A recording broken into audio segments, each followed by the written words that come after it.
نحمدہ و نصلی علی رسولہ الکریم۔ عزیزان محترم، میں Muhammad Aslam Doday, chairman liberal party Pakistan, آپ سے مخاطب ہوں اور آپ دیکھ رہے ہیں liberal party Pakistan YouTube channel. پیش خدمت ہے پروگرام جدلیاتی لبرلزم۔ عزیزان محترم، آج کا ہمارا موضوع ہے سماجی مسائل کے لیے مختلف مذاہب کا پیش کردہ حل، اور آج کا عنوان ہے سیکولر جمہوریت کا پیش کردہ حل اور سیکولر جمہوریت کے پوری دنیا پر غالب نہ آ سکنے کی وجوہات۔ عزیزان محترم، یہ موضوع اور یہ عنوان بھی کئی دن سے چل رہا ہے، تو میں آپ حضرات کے سامنے سیکولر جمہوریت کی ناکامی کی وجوہات بیان کر رہا ہوں۔ اس سے قبل میں نے آپ حضرات کے سامنے دنیا کے مختلف مذاہب کا جو پیش کردہ حل ہے وہ رکھا ہے، جس میں الہامی مذاہب بھی شامل ہیں اور غیر الہامی مذاہب بھی شامل ہے، انتظامی مذاہب بھی شامل ہے، اور یہ سلسلہ جاری ہے۔ تو آج ہم سیکولر جمہوریت پر مزید تھوڑا سا بات کریں گے۔ تو عزیزان محترم، 2-4 ممالک کو چھوڑ کر دنیا کے جس ملک میں بھی جمہوریت ہے، یعنی چند ممالک کو چھوڑ دیں، باقی پوری دنیا میں جہاں کہیں بھی جمہوریت ہے وہ یا تو سوشلسٹ جمہوریت ہے یا اسلامی جمہوریت ہے یا وہاں کے مقامی مذہب کے حوالہ سے مقامی جمہوریت ہے، مقامی مذہبی جمہوریت ہے۔ تو عزیزان محترم، جمہوریت بذات خود اگر کوئی ایک نظریہ حیات یا آئیڈیالوجی ہوتی تو اسے سوشلزم، اسلام اور دیگر مذاہب کا سہارا لینے کی کیا ضرورت تھی؟ وہ اپنے آپ کو بس سیکولر جمہوریت کہتی۔ اسلامی جمہوریت یا سوشلسٹ جمہوریت یا کمیونسٹ جمہوریت، یہ اسلام یا سوشلزم یا کمیونزم، یہ نام ساتھ نتھی کرنے کی ضرورت کیا تھی؟ اگر جمہوریت بذات خود کوئی آئیڈیالوجی ہے، کوئی نظریہ حیات ہے، تو اسے اسلام کا نام ساتھ نتھی کرنے کی کیا ضرورت ہے؟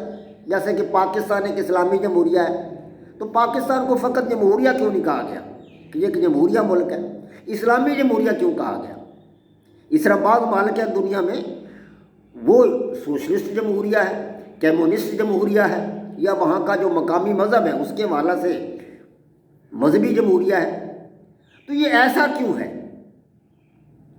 حقیقت یہ ہے کہ جمہوریت بذات خود اگر کوئی ایک نظریہ حیات ہوتی تو اسے سوشلزم کا سہارا لینے کی ضرورت نہیں تھی، اسلام کا سہارا لینے کی ضرورت نہیں تھی، کمیونزم کا سہارا لینے کی ضرورت نہیں تھی۔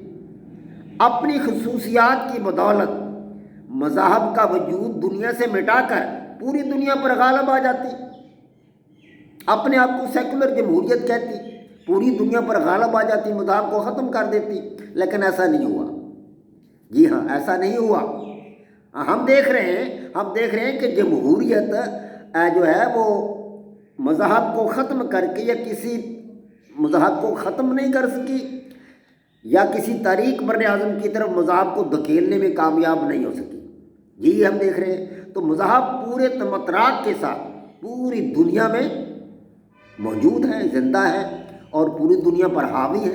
اسلام بھی حاوی ہے، یہودیت بھی موجود ہے دنیا میں، عیسائیت بھی موجود ہے، ہندو مت بھی موجود ہے، بدھ مت بھی موجود ہے، پارسی مت بھی موجود ہے، سکھ مت بھی موجود ہے، دیگر مذہب بھی موجود ہے۔ تو ان کو مٹا دیتی، ختم کر کے اپنے آپ کو غالب کر لیتی، لیکن ایسا نہیں ہو سکا۔ جمہوریت جہاں بھی آئی مذہب کا سہارا لے کر اور مذہب کی باندی بن کر، مذہب کی غلام بن کر اس نے زندگی گزاری، یا کسی نظریہ حیات کی باندی بن کر، کسی نظریہ حیات، کسی آئیڈیالوجی کی غلام بن کر آئی اور غلام بن کی اس نے زندگی گزاری، اس کی دست نگر رہی یا اس کی غلام رہی۔ یہ تو تھی پہلی بات جو ہم کئی دنوں سے اس پر بحث کر رہے تھے۔ اب یہ دوسری بات یہ ہے کہ ایک نظریہ حیات نہ ہونے کے سبب جمہوریت کے پاس کوئی مستقل قوانین اور اصول و ضوابط سرے سے موجود ہے ہی نہیں، سرے سے موجود ہی نہیں ہے۔ ہاں جی، صرف طرز انتخاب کا ایک سیاسی ضابطہ موجود ہے، طرز انتخاب کا صرف، اور زندگی صرف سیاست تک محدود نہیں۔ ہم جانتے ہیں، ہمیں پتہ ہے کہ زندگی صرف سیاست تک محدود نہیں ہے۔ زندگی میں معیشت بھی درکار ہے، زندگی کو معاشرت بھی درکار ہے، زندگی کو روحانیت بھی درکار ہے. ہاں جی، یہ صرف سیاست تک محدود نہیں ہے. زندگی زندہ رہنے کے لیے معاشرت، معیشت، اخلاق، ثقافت اور روحانیت سبھی کی ضرورت ہے. تو زندگی کے ان پہلوؤں کے بارے میں جمہوریت کا کوئی مستقل جو ہے اصول ہمارے سامنے موجود نہیں ہے. کسی قسم کا کوئی اصول ہمارے سامنے یہ موجود نہیں ہے. یہ معاملہ ہر ملک کی پارلیمنٹ پر چھوڑ دیا گیا ہے کہ جب وہاں انتخابات ہوتے ہیں، پارلیمنٹ بنتی تو پارلیمنٹ ایک آئین بنا دیتی ہے. اور آئین میں اور ایک آئیڈیالوجی میں کیا فرق ہے وہ میں آپ کو بتا چکا ہوں. میں نے کئی دن لگائے اس بات پر کہ آئیڈیالوجی اور آئین میں کیا فرق ہے. وہ پارلیمنٹ آئین بناتی ہے اور آئین بنانے والے اپنی مرضی کے مطابق آئین بناتے ہیں.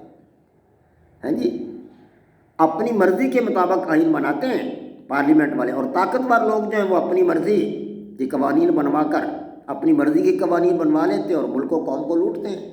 پاکستان کے ساتھ کیا ہوا، کیا حشر کیا پاکستان کا لوگوں نے، اور اب کیا کر رہے ہیں آپ کے سامنے ہی ہے. آپ کے سامنے ہی ہے. نیب کو جو ہے کس طریقے سے مطلب ملیہ میٹ کیا گیا، یہ سارے حالات آپ کے سامنے. اور کیوں کیا گیا ملیہ میٹ، یہ ساری حقیقت آپ کے سامنے. جو طاقتور لوگ ہوتے ہیں وہ اپنی مرضی کے قوانین بنوا لیتے ہیں پارلیمنٹ سے. کسی نظریہ حیات نہ ہونے کا نقصان یہی ہے، سیکولر جمہوریت کا نقصان یہی ہے کہ طاقتور لوگ اپنی مرضی کے قوانین بنواتے ہیں، اپنی مرضی کی قوانین بنوا کر ملک کو لوٹتے ہیں، قوم کو لوٹتے ہیں، اور خزانہ خالی کر کے یہ جا وہ جا، اور عوام کو بدھو اور بیوقوف بنا کر پھر دوبارہ آ جاتے ہیں اسی پیسے کے بل بوتے پر. وما علینا الا البلاغ. پاک فوج زندہ باد، پاکستان پائندہ باد.